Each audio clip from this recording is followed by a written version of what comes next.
وفصالہ فی عامین ان اشکر لی ولوالدیک، اللہ تعالیٰ فرماتا ہے کہ اس کا دودھ چھڑانا جو ہے وہ 2 سال میں ہے، اور یہ کہ تم اس کا شکر کرو، میرا شکر کرو اور ان کا، ماں باپ کا بھی شکر کرو۔ الی المصیر، تمہیں لوٹ کر میرے پاس ہی آنا ہے۔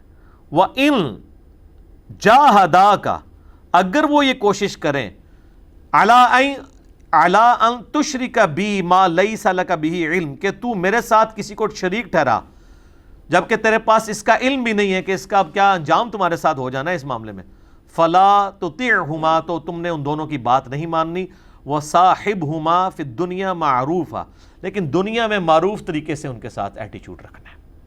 یہ نہیں ہے کہ مشرک ہیں، شرک کی طرف، سب سے بڑا گناہ یہی کوئی ماں باپ کروا سکتے ہیں نا کہ وہ کہیں شرک کرو، تو اللہ میں ان کی بات نہیں ماننی، شرک کا بھی کہنا، ان کے ساتھ بدتمیزی پھر بھی نہیں کرنی، سب سے بڑا گناہ یہی نا، اس سے بڑا کوئی ظلم نہیں ہے۔ سورہ مریم میں ہے کہ آسمان پھٹ پڑے اگر آسمان کے احساسات ہوں، زمین شک ہو جائے اور پہاڑ ریزہ ریزہ ہو جائے، جو لوگ اللہ کے ساتھ شرک کرتے ہیں اگر ان کے احساسات ہوں،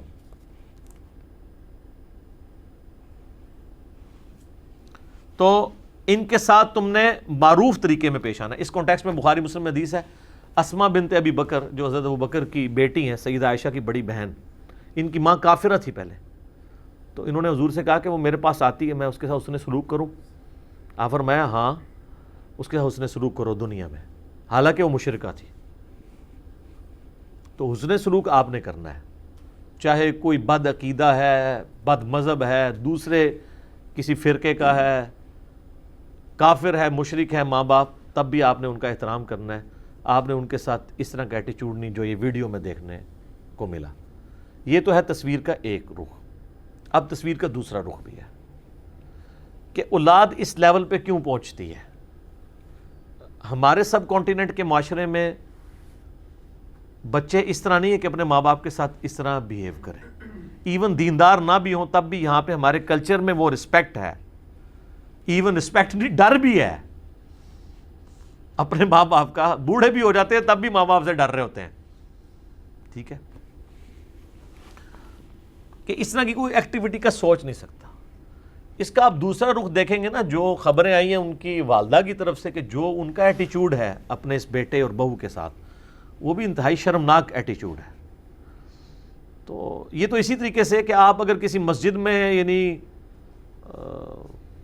گالیوں کی آواز سنیں، اور جب تک آپ گالیوں کی آواز سنیں گے آپ تو یہ کہیں گے کوئی بہت بدبخت ہے جو گالیاں نکال رہا ہے، لیکن آپ مسجد میں جب جائیں تو آپ کو پتہ چلے کہ کوئی مسجد میں اسی نمازی بچے کے ساتھ کوئی حضرت صاحب منہ کالا کر رہے ہیں اور اس کے اوپر وہ چیخ کے گالیاں نکال رہا ہے، تو آپ کو اس کی گالیاں بھول جائیں گی مسجد میں نکالی ہوئی، کیونکہ آپ کو اس سے بڑا جرم نظر آ جائے گا، یار وہ صحیح تو چیخ رہا ہے۔ میں جسٹیفائی نہیں کر رہا، ماں باپ اگر کسی کے ساتھ زیادتی بھی کریں تب بھی آپ کو یہ حق نہیں کہ ماں باپ کو ماریں یا گالی گلوچ کریں، لیکن روٹ کاز انالیسس ہونا چاہیے کہ یہاں تک بات پہنچتی کیوں ہے۔ تو وہ اگر آپ ڈیپ ڈگ کریں تو وہ پوری کی پوری اس کی رپورٹ آئی ہے کہ اس نے مطلب کیا سلوک کیا ہے اس کی وائف کے ساتھ، اور پھر کئی ایک میں ڈسکس نہیں کرنا چاہتا ہوں، اس میں بڑی ایک حیات سوز قسم کی باتیں ہیں جو اس قابل ہی نہیں ہے کہ ان کو ڈسکس کیا جائے، تو اس کا منطقی انجام اسی قسم کا ہونا تھا۔ تو ماں باپ بھی اپنی حرکتوں کے اوپر ذرا غور کیا کریں کہ کسی کو اس لیول پہ نہ لے جائیں کہ وہ پھر ساری قدر اٹھا کے سائڈ پہ کر دیں۔ اور باقی سوشل میڈیا کی برکت ہے جی، واقعی قانون ہمارا حرکت میں نہیں آتا۔ پہلے کبھی کسی شہر کی خبر اخبار میں لگ جاتی تھی تو ڈی سی کو یہ ہاتھ پاؤں بھول جاتے تھے، حالانکہ اخبار کی تو کوئی اہمیت ہی نہیں ہے، اس زمانے میں بہت ہوتی تھی، اور اس دور کے صحافی بھی صحیح صحافی ہوا کرتے تھے۔ آج کل تو مطلب اکثر بکے ہوئے ہیں الا ماشاء اللہ۔ تو اب سوشل میڈیا پہ خبر چل جائے تو ان کے ہاتھ پاؤں پھول جاتے ہیں، ان کو کوئی ہمدردی نہیں ہے، آپ نہ سمجھیں کہ ان کو کوئی عوام کے ساتھ ہمدردی ہے تو یہ مطلب ان کے اوپر کیس بناتے ہیں۔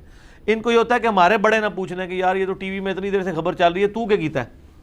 پھر وہ ڈی پی او صاحب بھی حرکت میں آ جاتے ہیں، ایس ایچ او صاحب کی بھی مسلمانی جاگ جاتی ہے، ان کو بھی اپنے وہ قومی مفاد میں جو ان کی ذمہ داری ہیں وہ ان کو نظر آنا شروع ہو جاتی ہیں، اور سارا کچھ کرنا شروع کر دیتے ہیں۔ پہلے نہیں کوئی کر رہا ہوتا، اپنی ذمہ داریاں پوری نہیں کر رہا ہوتا۔ بہرحال اللہ نہ کرے کہ اس طرح کے گھروں کے واقعات گھر سے باہر نکلیں. ظاہر ہے کہ اب یہ تو بہت چھوٹا واقعہ ہے، اس سے بڑے بڑے واقعات، قتل و غارت تک بات پہنچ جاتی ہے. جائیداد ہتھیانے کے لیے لوگ اس طرح کا معاملہ بھی کر لیتے ہیں. حالانکہ بخاری مسلم میں حدیث ہے کہ مقتول کا وارث قاتل نہیں ہو سکتا. یہ پیٹ رول ہے. اگر کسی نے اپنے باپ کو قتل کر دیا نا تو ہے تو اس کا بیٹا، لیکن اس کا وارث نہیں بن سکتا. باپ نے بیٹے کو آگ کر دیا، گھر سے نکال دیا، اس کو فارغ کر دیا، تب بھی باپ کے مرنے کے بعد جائیداد اس کو ملے گی، کیونکہ مال میں اللہ نے حق رکھا ہے اولاد کا. لیکن جب اللہ ہی اپنا حق اٹھا لے، بخاری مسلم میں حدیث ہے کہ قاتل جو ہے نا وہ اپنے مقتول کا وارث نہیں ہوگا. یہ جنرل ہے، یعنی بھائی بھائی کو قتل کرتا ہے تو اس کی جائیداد کا وارث نہیں ہو سکتا. باپ بیٹے کو مارتا ہے یا بیٹا باپ کو مار دیتا ہے، اس کی جائیداد کا وارث نہیں ہو سکتا. اس طریقے سے بخاری مسلم میں حدیث ہے کافر مسلمان کا وارث نہیں ہو سکتا، مسلمان کافر کا نہیں ہو سکتا، ایک دوسرے کے وارث نہیں ہو سکتے. تو اس کیس میں ہم اسے کنڈیم کرتے ہیں جی، اور لوگوں سے کہتے ہیں کہ ہوش کے ناخن لیں، کل کو آپ نے بھی بوڑھا ہونا ہے، یہ نہ ہو آپ کی اولاد بھی آپ کے ساتھ یہ سلوک کرے. یہ مکافات عمل تو دنیا میں نے دیکھا ہے سر. یہ اللہ تعالیٰ کا ایسا یونیورسل ٹروتھ ہے کہ جو ہر جگہ اپلائی ہے. ماں باپ کے کیس میں تو ضرور اپلائی ہوتا ہے. اب اس کا یہ مطلب نہیں ہے کہ اگر کسی کی اولاد نافرمان نکل آئی ہے اور وہ خود اپنے ماں باپ کا بہت تابع فرمان تھا تو وہ کہے کہ جی مجھے کیوں سزا ملی، اس کے لیے وہ آزمائش ہو گئی ہے. یا جس کی بھی اولاد نافرمان ہے یہ مطلب نہیں کہ اس نے بھی اپنے ماں باپ کے ساتھ یہی کچھ کیا ہوگا. وہ آزمائش تو ہو سکتی ہے نا، لیکن جنرلی ہم نے دیکھا ہے جو لوگ کرتے ہیں نا ان کو دنیا میں ان چیزوں کو بھگتنا پڑتا ہے. ان کو تو چھوڑ دیں، آپ پولیٹکس میں دیکھ لیں، جس نے جو گالیاں دوسرے کے لیے استعمال کی ہوتی ہیں نا وہ اپنی زندگی میں وہ گالیاں خود بھی کھا لیتا ہے. مکافات عمل جاری ہے، جس میں آپ نے یہ ٹاپ آف دا لسٹ ہمارے ملک کے اندر جو ایک دھرنا سیاست کا سلسلہ شروع ہوا، جو پچھلے دھرنوں میں باتیں ہوتی تھیں نا وہی مخالفین نے اپنے دھرنوں میں ان لوگوں کے اوپر کی، اور وہی مخالفین جو ان دھرنوں میں ان دھرنا دینے والوں کو باتیں کہتے تھے نا کہ یار یہ کیا ملک کا بیڑا گرک کرنے لگے ہو، آج وہی باتیں آج کل کے دھرنا دینے والوں کو اس وقت کے دھرنا دینے والے، چونکہ اب وہ گورنمنٹ میں بیٹھے ہیں، وہ کہہ رہے ہیں. اس کا مطلب ہے کہ یہ کوئی بھولے نہیں ہوتے، ان کو پتہ ہوتا ہے جو کچھ غلط کر رہے ہوتے ہیں. ہاں جب اپنے اوپر بات آتی ہے نا پھر ان کے اندر کی وہ انسانیت یا پاکستانیت یا مسلمانیت جاگتی ہے. وہ اکثر یہ بات کی جاتی ہے نا کہ ہمارے اندر کا مسلمان اس وقت جاگتا ہے جب ہم کسی دوسرے کو غلطی کرتے ہوئے دیکھتے ہیں. اپنی غلطی پہ مسلمان نہیں جاگتا. اس کی نمائندہ مثال ڈرائیور ہیں. کسی ڈرائیور کو کوئی غلط کٹنگ کر کے آگے چلا جائے نا، ایسی سی گندی گالیاں نکالتے ہیں نا، اور وہ لگ رہا ہوتا ہے کہ اس بندے نے کبھی بھی ٹریفک سگنل نہیں توڑا ہوگا. وہ اس طرح گالیاں نکال رہا ہوتا ہے کہ انکریڈنل لائسنس دیتا ہے، ایک ہی طرح ڈرائیور بن گیا، حالانکہ وہ خود کئی دفعہ ایسے کرتا ہے. لیکن وہ اس کی جو ہے نا انسانیت اور وہ ٹریفک سگنل کی پاسداری اس وقت جاگتی ہے جب دوسرے کو دیکھتا ہے. اپنے پہ آتا ہے تو بات ختم. ٹھیک ہوگا جی.